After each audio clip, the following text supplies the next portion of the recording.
Gfinity's Top 10 Games of 2022.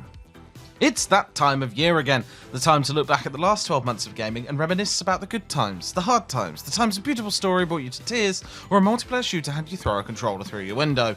Here at Gfinity, we've had a fantastic year of gaming. From spooky to sporty, sequel to state of the art, all of us here have been treating ourselves throughout the year and are delighted to announce that we've come to a sort of agreement. Why don't we take a little look? It was a tricky one and we've had to omit some real bangers, but the end result shows just how much 2022 had something for everyone. So then, here are Gfinity's Games of the Year for 2022. Number 10, The Callisto Protocol. I'm a sucker for survival horror. It's a genre that never seems to get stale, but it's been yearning for a new competitor for years.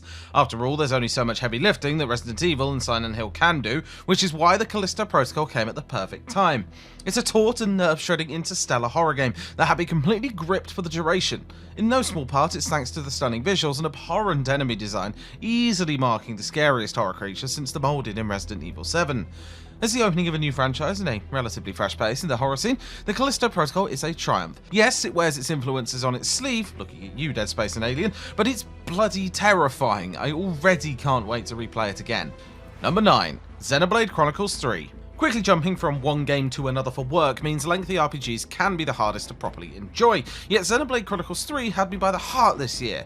Though the battle system takes a few dozen hours to really shine, the countless beautifully written character stories strewn throughout the purposefully war-torn lands of Ionios are frequently philosophical.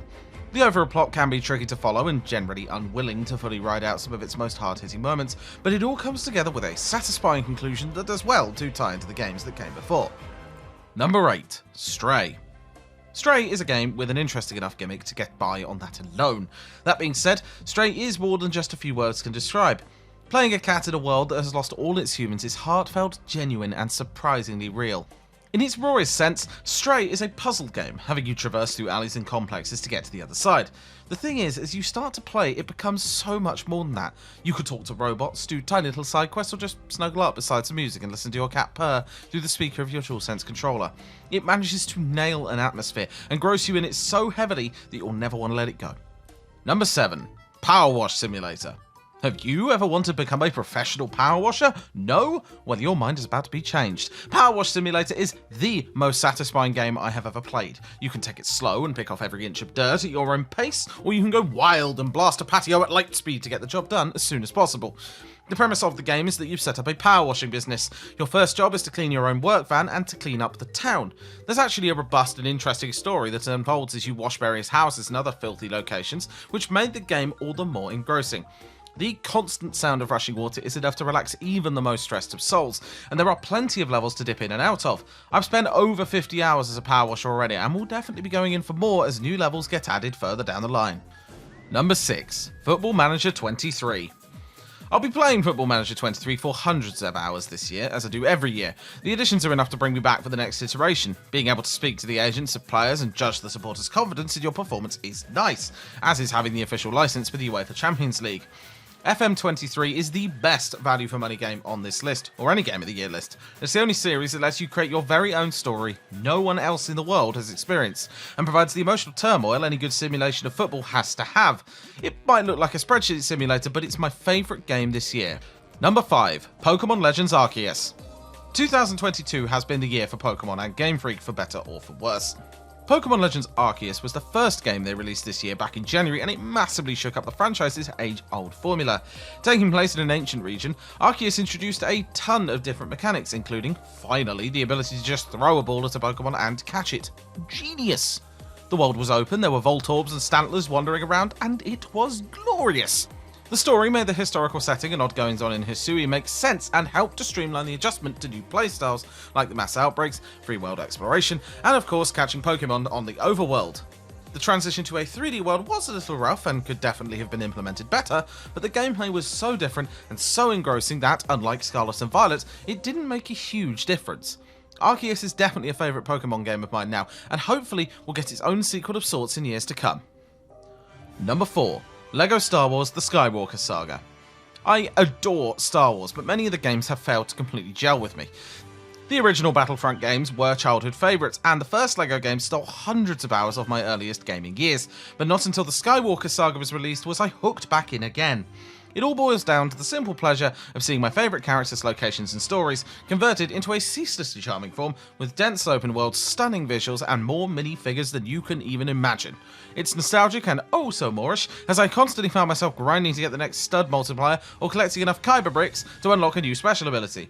Sometimes there's nothing better than switching off with a simple brick smashing fun, and there's no setting I'd rather do it in than a galaxy far, far away. Number 3.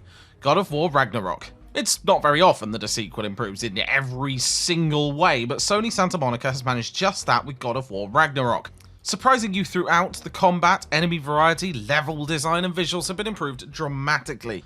Not only does that make for an action-adventure that's incredibly fun to play, but it's all wrapped up in a story that's more emotional than that of 2018's game.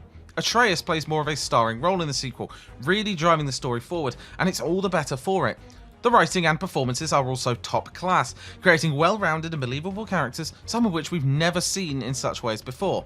With so many new ideas thrown into the game, I'm not sure where Sony Santa Monica will take the series next, but I'm excited to find out. For now though, God of War Ragnarok is the perfect sequel and a new high bar for PlayStation Blockbuster exclusives. Number 2. Elden Ring. From Software is a developer with a knack for intelligent world design, brutal combat and extensive lore. With Elden Ring, it managed to bring many of the things that fans love about the games alongside a brilliant open world and unique approach to meta progression. Taking place in the lands between, the titular Elden Ring is a powerful tool, allowing the immortal Queen Marika to rule over the land. When it is shattered, her many offspring battle each other for control. Working as a nobody, it is your job to see some resolution between the gods and see to the future of the land. Elden Ring has a genuinely novel approach to the open world, encouraging exploration no matter what path you take. You can find a million tiny little stories in every cave and it will take you hundreds of hours to fully understand. It is both the most complex and the most approachable From Software game to date, and a sign of how fantastic the next generation of RPGs can be. Number 1. Pentiment. Pentiment might not have the gargantuan mass market appeal of Elden Ring or Ragnarok, but if you're in any way a fan of immersive, masterfully crafted RPGs, it offers an experience you can't afford to miss. Using the choice and consequence and intricate world building that define the genre as its tools, Pentiment presents the story of a community evolving over generations with aplomb, weaving the kind of personal strife explored in games like Disco Elysium into a commentary on the enduring nature of society itself.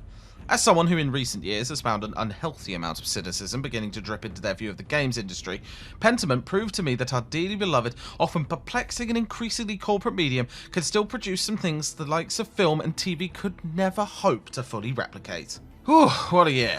Disagree with our choices? That's cool. Remember to follow us for the best gaming content around.